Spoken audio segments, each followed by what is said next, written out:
আজকের দিনে দাঁড়িয়ে বিলিয়নিয়ার বললেই সবার প্রথম আমাদের মনে কাদের নাম আসে? এই ধরুন মুকেশ আম্বানি, ইলন মাস্ক, গৌতম আদানি, তাই তো? এদের সম্পত্তির অঙ্ক শুনলে মাথা ঘুরে যায়। কিন্তু আজ এমন একজনের কথা বলবো যার কাছে যা সম্পদ ছিল তাতে করে অনায়াসে এরকম 10-12 জন মুকেশ আম্বানিকে কিনে নেওয়ার তার কাছে কোনো বড় ব্যাপার ছিল না। আর তিনি ছিলেন আমাদের দেশেই, আরও ক্লিয়ারলি বলতে গেলে আমাদের রাজ্যেই।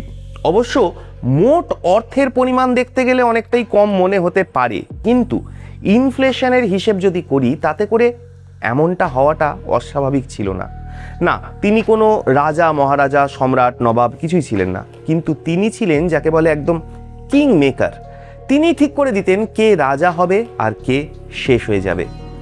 আজ বলবো ভারতের ইতিহাসের সবচেয়ে ধনী পরিবারের কথা। নমস্কার, আমি দীপ থট চ্যানেলের এই ভিডিওতে সবাইকে স্বাগত জানাই।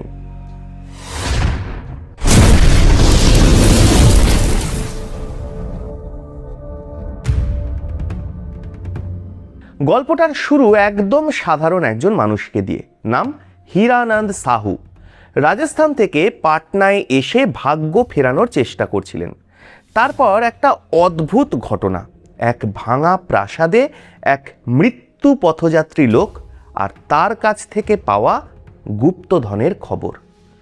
শুনতে সিনেমার মতো লাগলেও সেই সোনার উপর দাঁড়িয়েই তৈরি হয় একটা বিশাল ব্যবসায়ী পরিবার।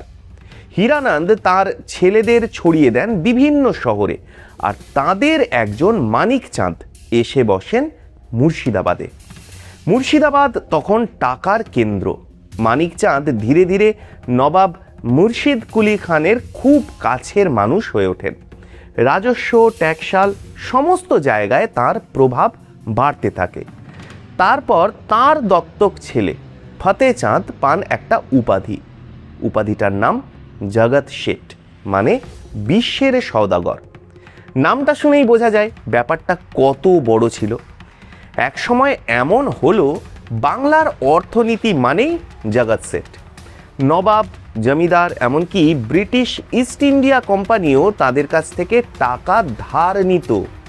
ইতিহাসবিদ উইলিয়াম ড্যারিম্পল বলেছেন, তাদের সম্পদের প্রভাব সেই সময়ের হিসেবে আজকের বড় বড় বিলিয়নিয়ারদের থেকেও বহু গুণ বেশি ছিল। সহজ করে বললে ওরা শুধু ধনী ছিল না, ওরা ঠিক করত কে জিতবে আর কে হারবে। আর তারপরে এলো নবাব সিরাজউদ্দৌলা, আবেগপ্রবণ, একটু রাগী, আর জগৎ শেঠদের সঙ্গে তার সম্পর্ক একদমই ভালো ছিল না। অপমান, ঝামেলা সব মিলিয়ে পরিস্থিতি আরও খারাপ হতে থাকে দিন দিন। আর তখনই জগৎ শেঠরা হাত মেলায় রবার্ট ক্লাইভের সঙ্গে। তারপর যা হওয়ার সেটা তো হলোই, আর সেটা আমরা সবাই জানি, ব্যাটেল অফ পলাশি, অর্থাৎ পলাশির যুদ্ধ। একটা যুদ্ধ যা পুরো ভারতের ইতিহাসকে পুরোপুরি ঘুরিয়ে দিল। কিন্তু মজার ব্যাপার কি জানেন?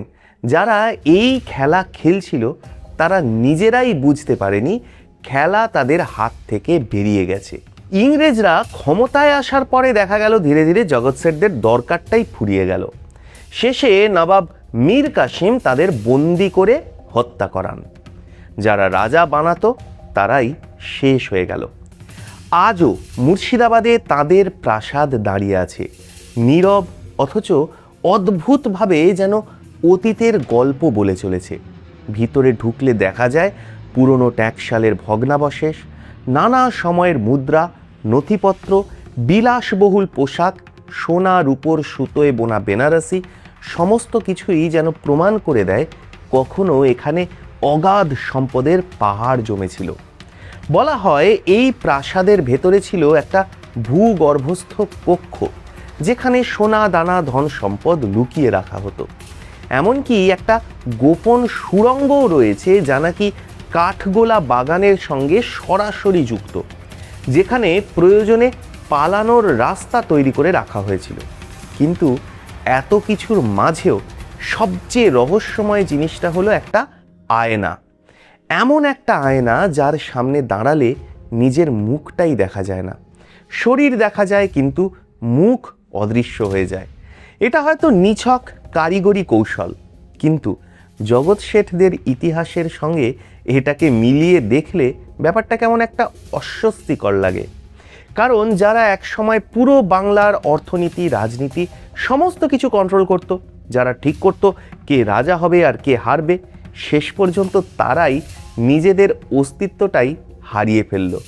হয়তো সেই আয়নাটা আজও আমাদের একটা কথাই মনে করিয়ে দেয়, ক্ষমতা যত বড়ই হোক একসময়ে তা মানুষকে নিজের কাছ থেকেই অচেনা করে দেয়, আর তখন আয়নার সামনে দাঁড়িয়ে নিজের মুখটাই আর দেখতে পাওয়া যায় না।